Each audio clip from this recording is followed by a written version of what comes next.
¿Alguna vez has escuchado una historia que no solo cambió el mundo, sino que también puede cambiar tu vida?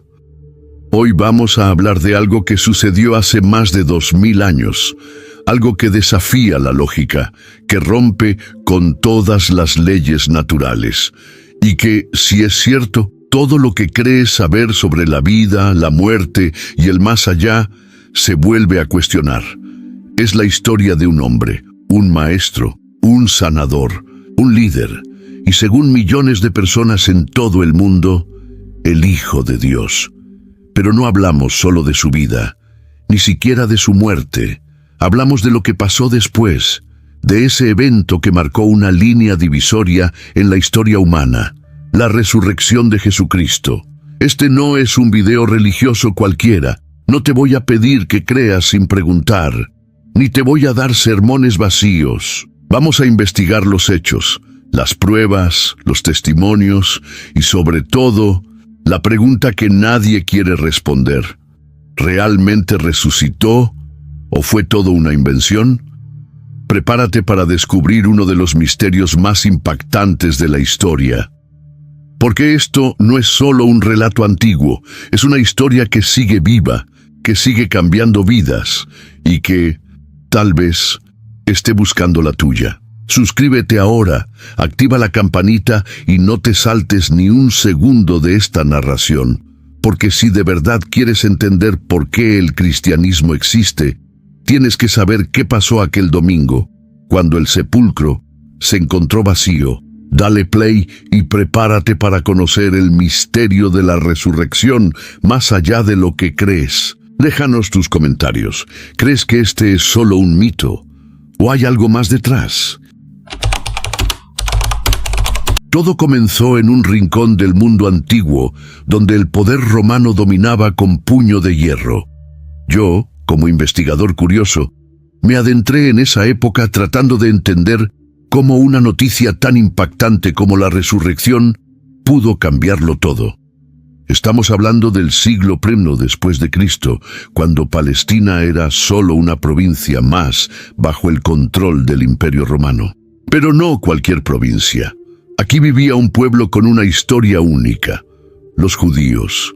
Un pueblo que llevaba siglos esperando algo, alguien.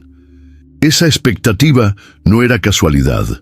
Las escrituras antiguas hablaban de un Mesías, un líder divino que vendría a liberarlos de opresores y traería justicia al mundo. Había grupos religiosos divididos sobre cómo interpretar ese mensaje.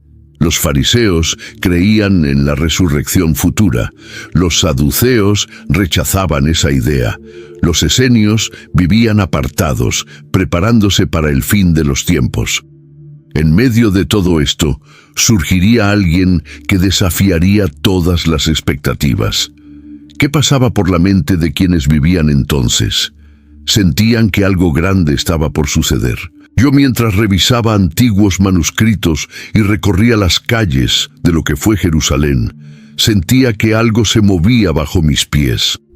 No solo piedras antiguas, sino historias enterradas que estaban por ser descubiertas. Seguí sus pasos, visité las regiones donde predicó.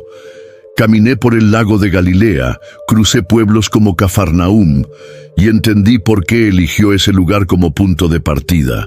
Allí, junto al mar, reclutó a sus primeros discípulos, pescadores comunes, y les dijo: «Vengan, síganme». No usó magia ni ejércitos, solo palabras, pero esas palabras tenían peso, eran nuevas, revolucionarias.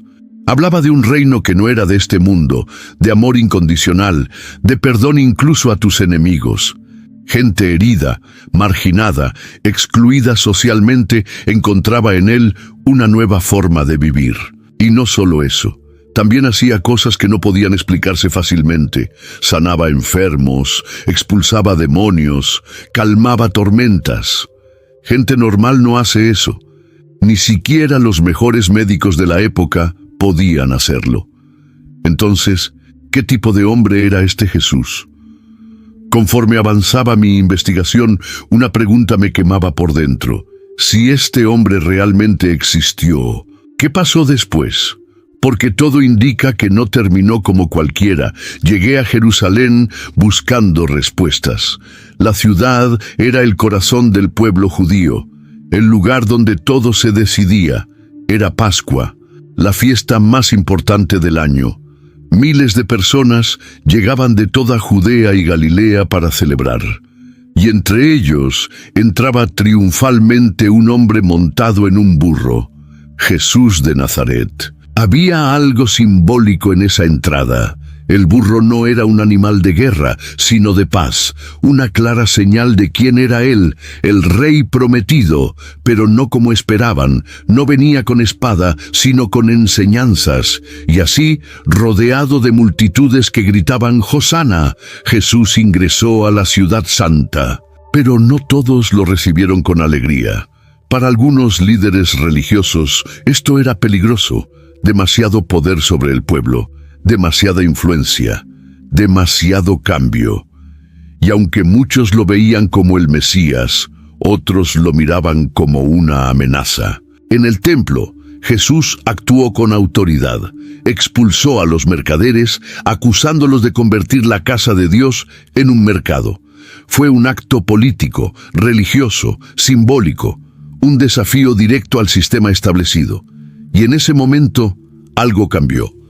Ya no podía retroceder. Los días siguientes serían decisivos. Mientras caminaba por las calles de Jerusalén, imaginé cómo debió sentirse aquel ambiente cargado de tensión. ¿Sabía él que su tiempo se agotaba? O tal vez, desde el principio, sabía exactamente hacia dónde iba. Una noche fría en Jerusalén. El aire olía a aceite de oliva, pan caliente y vino dulce. En una sala alta, 12 hombres compartían mesa con el mismo que había cambiado sus vidas. Era la cena de la Pascua, pero también sería la última que compartirían juntos. Yo intenté imaginar ese momento. ¿Qué se diría en aquella habitación? Risas nerviosas, silencios cómplices, o tal vez un ambiente pesado, como si todos supieran que algo estaba por pasar. Jesús tomó el pan, lo partió y dijo: «Esto es mi cuerpo, que será entregado por ustedes». Luego tomó la copa y añadió: «Esta es mi sangre derramada por muchos». Esas palabras no eran parte del ritual habitual, eran nuevas, profundas, cargadas de significado. Algo más grande estaba sucediendo allí. No solo una comida, sino un pacto. Pero también hubo sombras. Entre ellos, uno guardaba un secreto. Judas Iscariote, uno de los 12, ya había pactado con los líderes religiosos. Cobraría 30 monedas de plata por entregar a su maestro. Fue por ambición, por decepción o por malentendido. Nadie lo sabe con certeza. Lo cierto es que esa noche, entre bocados de pan y sorbos de vino, se fraguaba una traición que cambiaría el destino del mundo. Después de la cena salieron al huerto de Getsemaní, un lugar tranquilo, oculto entre olivos centenarios. Allí, Jesús pidió a 3 de sus discípulos que lo acompañaran un poco más cerca, mientras él oraba solo. Yo visité ese lugar. El silencio es abrumador. La brisa nocturna mueve las hojas, como si murmuraran secretos que nadie ha contado. Me senté allí, imaginando a Jesús arrodillado, sudoroso, rogado: «Padre, si es posible, que pase de mí esta copa, pero no como yo quiero, sino como tú». No era el grito de un cobarde, era el lamento de quien asume un peso inmenso. La muerte no era lo peor, era lo que tendría que cargar en ese momento, el pecado del mundo. Y eso, ni siquiera los ángeles podían soportarlo. Sus discípulos dormían. Pedro, Santiago y Juan, cansados de la jornada, no pudieron mantenerse despiertos. ¿Cómo debió sentirse Jesús? Solo, consciente de lo que venía, sin consuelo humano. Entonces llegó el momento. Judas apareció con soldados armados. Se acercó a besar a su maestro, sellando así la traición con un gesto de amistad. «Amigo, ¿a qué has venido?», le preguntó Jesús. Una pregunta cargada de dolor. La noche oscura se llenó de antorchas. El huerto se convirtió en escena de arresto, y con ello el camino a la cruz comenzaba oficialmente. El arresto fue rápido. Soldados romanos y guardias del templo rodearon a Jesús. Lo llevaron primero ante Anás, suegro del sumo sacerdote Caifás, luego ante el propio Caifás. Allí se desarrolló un juicio religioso, lleno de falsos testigos, acusaciones contradictorias y preguntas incómodas. Yo revisé los registros históricos, los textos bíblicos y las crónicas de la época. Todo parece indicar que este proceso violaba varias normas judías. Un juicio nocturno, testimonios fabricados, un veredicto condenatorio sin pruebas sólidas. ¿Por qué tantas irregularidades? Porque querían eliminarlo y rápido.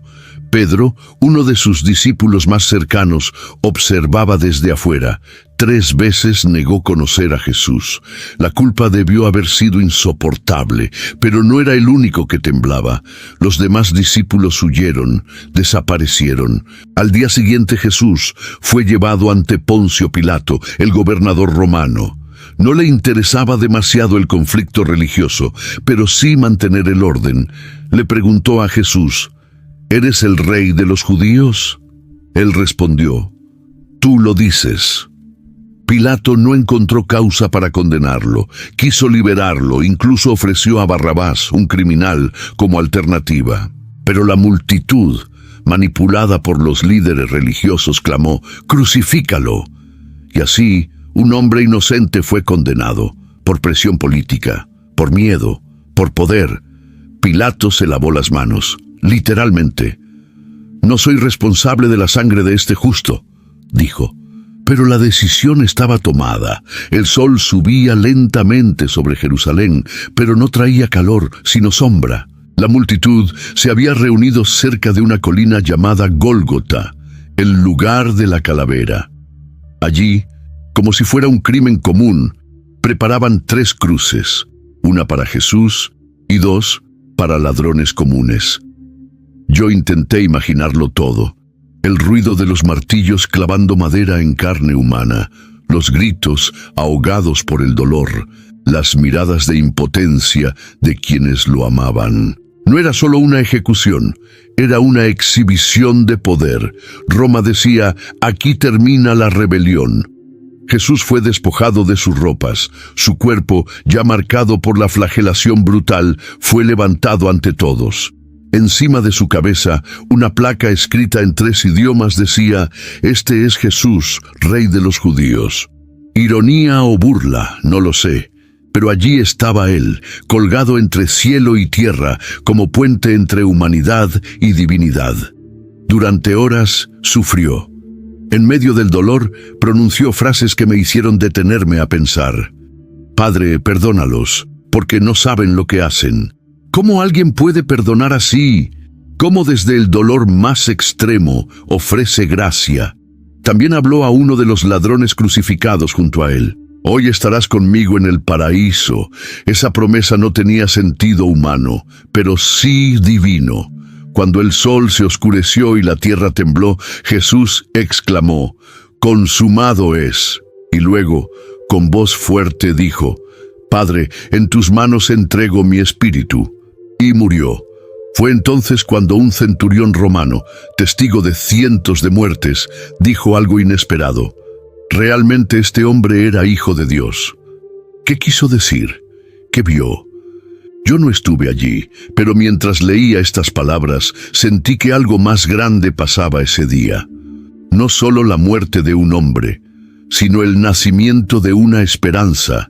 Después de que Jesús muriera en la cruz, el silencio cayó sobre Jerusalén como una manta pesada.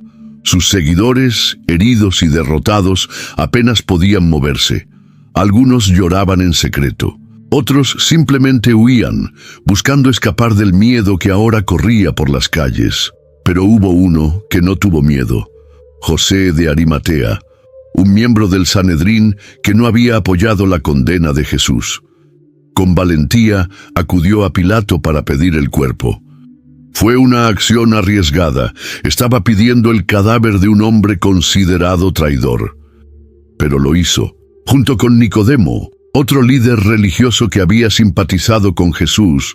José bajó el cuerpo de la cruz y lo envolvió en lienzos con especias.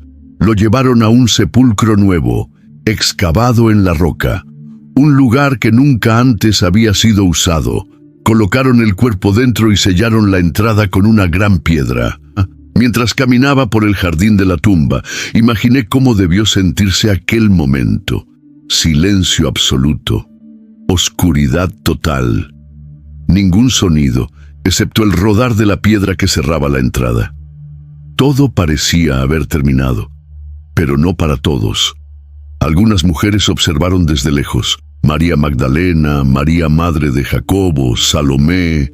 Ellas vieron dónde fue puesto el cuerpo, y aunque no podían hacer nada en ese momento, recordarían ese lugar. Esa noche, las autoridades religiosas se movieron. Sabían que algunos discípulos podrían intentar robar el cuerpo y afirmar que había resucitado. Por eso, pidieron a Pilato que colocara guardias armados frente al sepulcro. Sellaron la piedra y dejaron vigilancia constante. Yo revisé los relatos antiguos. Nadie niega que el cuerpo fue sepultado allí. Ni siquiera sus enemigos lo cuestionan. Entonces, ¿cómo explicar lo que sucedería días después?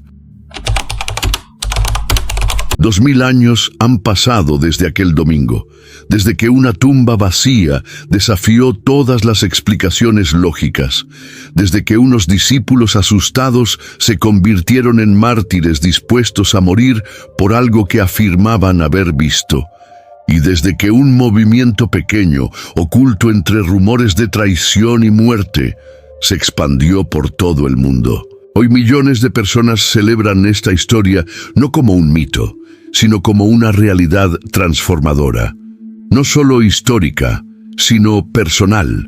Porque si Jesús realmente resucitó, entonces no estamos solos. Entonces hay esperanza más allá de la muerte. Entonces hay alguien que puede cambiar tu vida, como cambió la de ellos. Yo investigué los testimonios, revisé las fuentes, seguí las rutas antiguas, y aunque no puedo probarlo con una fórmula matemática, hay algo ahí, algo real, algo que merece ser conocido. Tú decides qué hacer con esta historia. Puedes verla como una leyenda antigua o como una invitación personal, una oportunidad de encontrar sentido, propósito y tal vez incluso vida nueva. Déjame tus comentarios abajo. ¿Qué piensas ahora? ¿Es solo una historia o hay algo más detrás?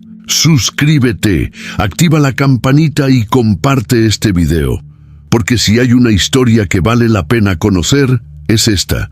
Y si te gustó este viaje, no te pierdas el próximo video donde vamos a explorar ¿qué nos dejó Jesucristo antes de ascender al cielo? Un mensaje que sigue vigente hoy y que puede cambiar tu vida. Gracias por llegar hasta aquí. Nos vemos en el próximo episodio de Más allá de lo que crees.